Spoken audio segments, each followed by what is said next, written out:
Estudo 7. Operação Resgate. Pode o homem libertar-se do pecado por si mesmo? Ainda que te laves com soda e uses muito sabão, a mancha da tua maldade permanece diante de mim, diz o Senhor Deus. Jeremias 2:22. Quem Deus enviou para nos salvar? Porque Deus amou tanto o mundo que deu seu Filho unigênito, para que todo aquele que nele crê não pereça, mas tenha a vida eterna. João 3:16. Como fomos condenados à morte eterna, o que Cristo fez em seu amor por nós? Mas Deus prova o seu amor para conosco ao ter Cristo morrido por nós quando ainda éramos pecadores. Romanos 5:8. Do que mais Jesus veio nos salvar? Ela dará à luz um filho, a quem darás o nome de Jesus, porque ele salvará seu povo dos seus pecados. Mateus 1:21. Quem foi vencido com a morte de Cristo? Todavia, digo-vos a verdade, é para o vosso benefício que eu vou. Se eu não for, o Consolador não virá a vós, mas se eu for, eu o enviarei. E quando ele vier, convencerá o mundo do pecado, da justiça e do juízo. Do pecado, porque não creem em mim. Da justiça, porque vou para meu Pai, e não me vereis mais. E do juízo, porque o príncipe deste mundo já está condenado. João 16, 7-11. Quem é o nosso único meio de salvação e único mediador? Jesus lhe respondeu: Eu sou o caminho, a verdade e a vida. Ninguém chega ao Pai a não ser por mim. João 14:6. Porque há um só Deus e um só mediador entre Deus e os homens, Cristo Jesus, homem. 1 Timóteo 2:5. Novas de esperança.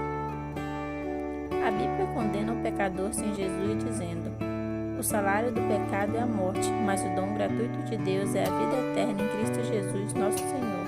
Romanos 6:23.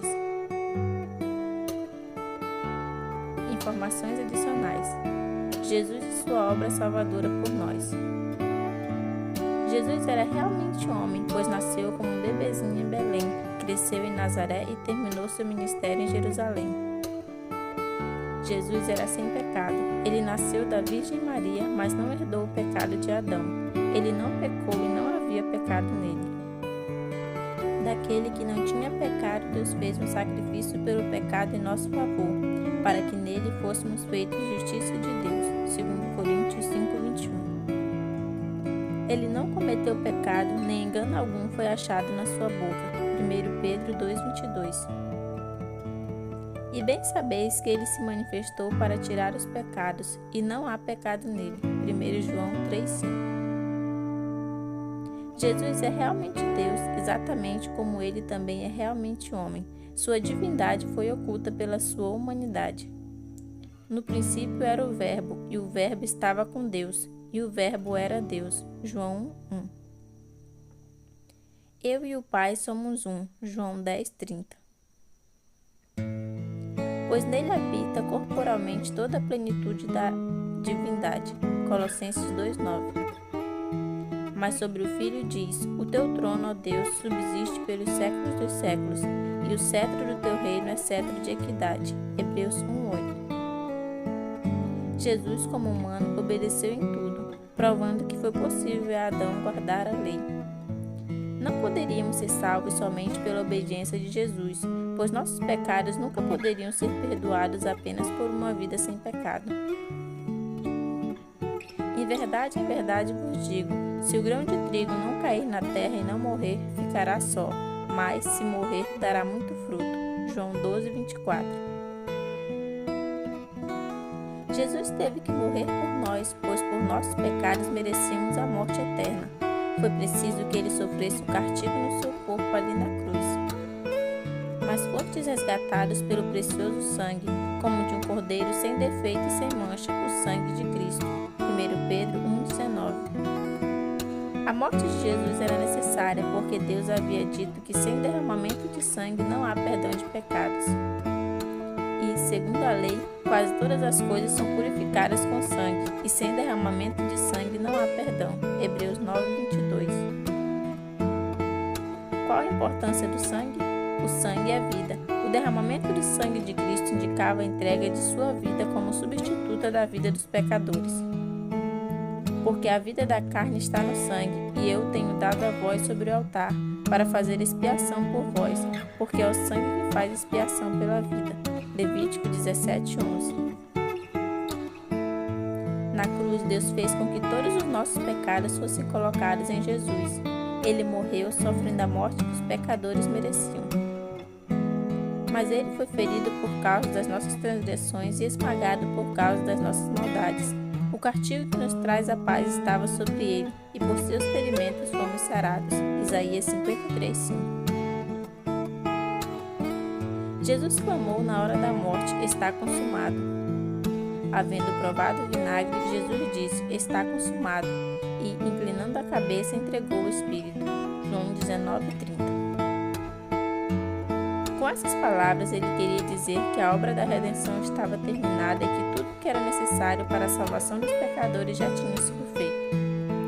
Pois com uma só oferta aperfeiçoou para sempre os que estão sendo santificados. Hebreus 10:14.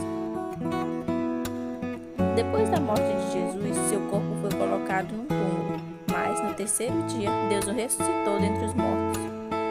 E ali puseram o corpo de Jesus, porque o sepulcro ficava perto e era véspera do sábado dos judeus. João 19:42. No primeiro dia da semana, bem de madrugada, elas foram ao sepulcro, levando as essências aromáticas que haviam preparado, e encontraram a pedra do sepulcro removida. Elas entraram, mas não acharam o corpo do Senhor Jesus, e ficaram perplexas com isso. Então lhes apareceram 2 homens com roupas resplandecentes. Elas ficaram com medo e abaixaram os olhos para o chão.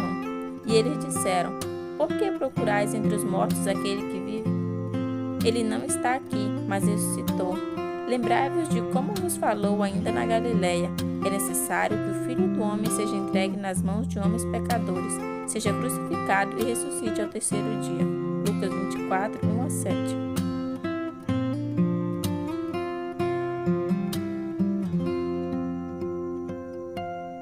A ressurreição foi a comprovação de que o sacrifício de Cristo para a justificação do pecador foi aceito por Deus. Ele foi entregue à morte por causa das nossas transgressões e ressuscitado para a nossa justificação. Romanos 4:25. A ressurreição de Cristo era necessária como garantia da ressurreição do justo e sua vitória sobre a morte. Porque, se cremos que Jesus morreu e ressuscitou, também devemos crer que Deus, por meio de Jesus, vai trazer juntamente com ele os que já faleceram. 1 Tessalonicenses 4:14. Eu sou o que vive, fui morto, mas agora estou aqui. Vivo para todo sempre e tenho as chaves da morte e do inferno. Apocalipse 1:18. 40 dias após a ressurreição, Cristo retornou ao céu.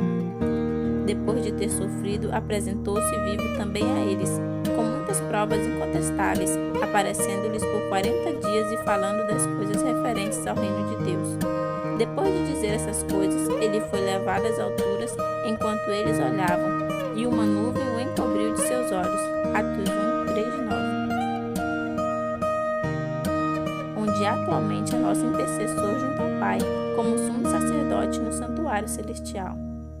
Porque há um só Deus e um só mediador entre Deus e os homens, Cristo Jesus, homem. Ele se entregou em resgate por todos, para servir de testemunho a seu próprio tempo. 1 Timóteo 2:5-6. Por essa razão era necessário que em tudo se tornasse semelhante a seus irmãos, para que viesse a ser um sumo sacerdote misericordioso e fiel nas coisas que dizem respeito a Deus, a fim de fazer propiciação pelos pecados do povo. Porque naquilo que ele mesmo sofreu ao ser tentado, pode socorrer os que estão sendo tentados. Hebreus 2:17-18. Portanto, tendo um grande sumo sacerdote, Jesus, o Filho de Deus, que entrou no céu, mantenhamos com firmeza nossa declaração pública de fé, porque não temos um sumo sacerdote que não possa compadecer-se das nossas fraquezas, mas alguém que, à nossa semelhança, foi tentado em todas as coisas, porém sem pecado. Portanto, aproximemo-nos com confiança do trono da graça, para que recebamos misericórdia e encontremos graça, a fim de sermos socorridos no momento oportuno. Hebreus 4, 14 e 16. Mas agora tanto ele alcançou o ministério mais excelente, quanto é mediador de uma aliança melhor, firmada sobre melhores promessas. Hebreus 8, 6. Por isso, ele é mediador de uma nova aliança para que, tendo sofrido a morte para a redenção das transgressões cometidas sob a primeira aliança, os chamados recebam a promessa da herança eterna. Hebreus 9, 15.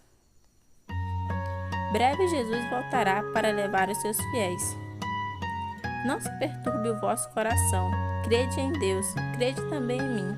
Na casa de meu pai há muitas moradas. Se não fosse assim, eu vos teria dito. Pois vou preparar-vos lugar. E, se eu for e vos preparar lugar, virei outra vez e vos levarei para mim, para que onde eu estiver, estejais vós também. João 14, 1 a 3. Assim também Cristo, oferecendo-se uma só vez para levar os pecados de muitos, aparecerá a segunda vez, não por causa do pecado, mas para a salvação dos que esperam por ele. Hebreus 9, 28. A nossa salvação agora depende da nossa decisão. Se aceitarmos a Jesus como Salvador e Senhor, seremos salvos.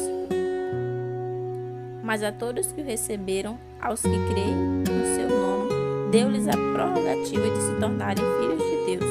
João 1,12. Porque, se com a tua boca confessares Jesus como Senhor e em teu coração creres que Deus o